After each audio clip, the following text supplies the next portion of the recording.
Hello friends, welcome to my channel. তো বন্ধুরা, আপনারা কি জানেন ইউটিউবে দুটো আপডেট এসেছে। একটা হলো শর্টসের আপডেট।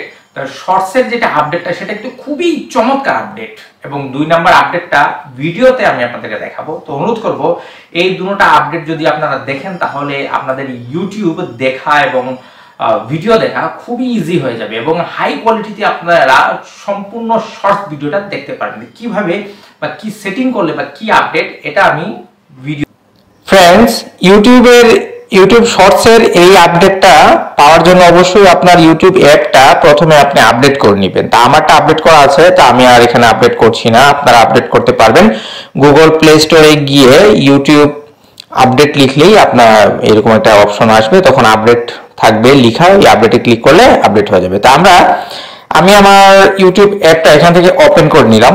এটা আমার ইউটিউব অ্যাপ। তো এখান থেকে দেখুন হোমের নিচে যে শর্টস নামে একটা অপশন আছে, সেই শর্টসে আমি ক্লিক করলাম। ক্লিক করার পর দেখুন এখানে শর্টস এখানে চালু হয়ে গেছে। তো এটাকে আমি পোস্ট করলাম। তো উপরে দেখুন যে সার্চ অপশন বা সার্চ আইকনের পাশে যে 3 ডট আছে, সেই 3 ডটে আমি ক্লিক করলাম। ক্লিক করার পর এই যে ক্যাপশনের নিচে যে কোয়ালিটি নামে একটা অপশন আছে, সেই কোয়ালিটিতে ক্লিক করবেন। ক্লিক করার পর দেখুন এখানে 720p এখানে অটো, সেটা কিন্তু অটো আপনার সিলেক্ট করা থাকে। তা আমি যদি চাই যে শর্টস ভিডিও থেকে আমি হাই রেজুলেশন বা মানে হাই কোয়ালিটিতে ভিডিও দেখতে চাই, তা এখানে আমি হাই পিকচার কোয়ালিটিতে আমি টেপ করব।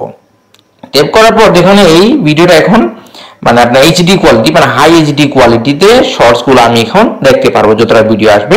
তো এখানে আরেকটা অপশন আছে যে আপনি আবার এই 3 ডটে ক্লিক করবেন। ক্লিক করার পর আবার এই কোয়ালিটিতে ক্লিক করবেন। ক্লিক করার পর দেখুন আপনি যদি চান যে আপনার ফোনের ডাটাটা যাতে সেভ থাকে, বলতে আপনার হাই কোয়ালিটি পিকচারের দরকার নেই, যাতে আপনার ডাটাটা সেভ থাকে, যাতে ফোনের ডাটা যাতে কম খরচ হয়, তার জন্য আপনি ডাটা সেভারে যদি ক্লিক করেন তাহলে অবশ্যই আপনার ডাটাটা কম খরচ হবে। তো সেক্ষেত্রে কিন্তু ভিডিও কোয়ালিটিটা একটু লো থাকবে। তো এটা গেল একটা আপডেট।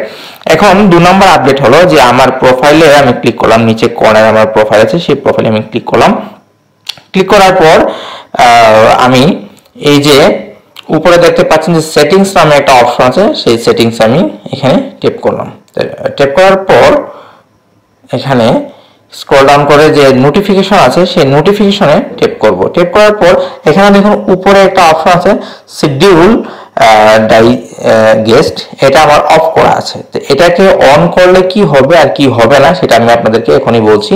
তো এখানে যখন আপনি টেপ করবেন, তো টেপ করার পর এখানে দেখুন ডেলিভারি টাইম আছে, এখানে বাই ডিফল্ট 7টা সিলেক্ট করা। তো ধরুন আমি এখানে 8 PM এখানে সিলেক্ট করে দিলাম। সিলেক্ট করার পর এখানে আমি ওকে দিলাম। তো ওকে দেওয়ার পর এটা দেখুন অন হয়ে গেছে। তা এটা কেন অন করলাম আর কেন 8 PM দিলাম, এটা কারণ হলো যে আমি যতটা চ্যানেল সাবস্ক্রাইব করে নোটিফিকেশনটা আমি সেটা আমি অন করেছি। তো আমার কাছে এখন প্রত্যেকটা চ্যানেলের নোটিফিকেশন আসবে। তো এখন কথা হলো যে আমি 8 PM মানে রাত্রে 8টার দিকে আমি ফ্রি থাকি। এখন আমি রাত্রে 8টার দিকেই সেই সব ভিডিওর নোটিফিকেশনটা আমি পেতে চাই।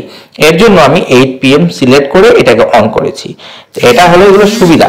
তো এরকমই বন্ধুরা, যদি আপনারা নিয়মিত টিপস এন্ড ট্রিক্স পেতে চান ইউটিউবের বা যে কোনো অ্যাপের, তা আমার চ্যানেলটা অবশ্যই সাবস্ক্রাইব করবেন, ভিডিওতে লাইক দিবেন আর কমেন্ট করে জানাবেন। আর সবচেয়ে বড় জিনিস হলো আজকের ভিডিওটা আপনারা শেয়ার করে দিবেন। তা ভালো থাকুন, সুস্থ থাকুন, এই কামনা করে আজকে ভিডিও থেকে বিদায় নিলাম। Thank you.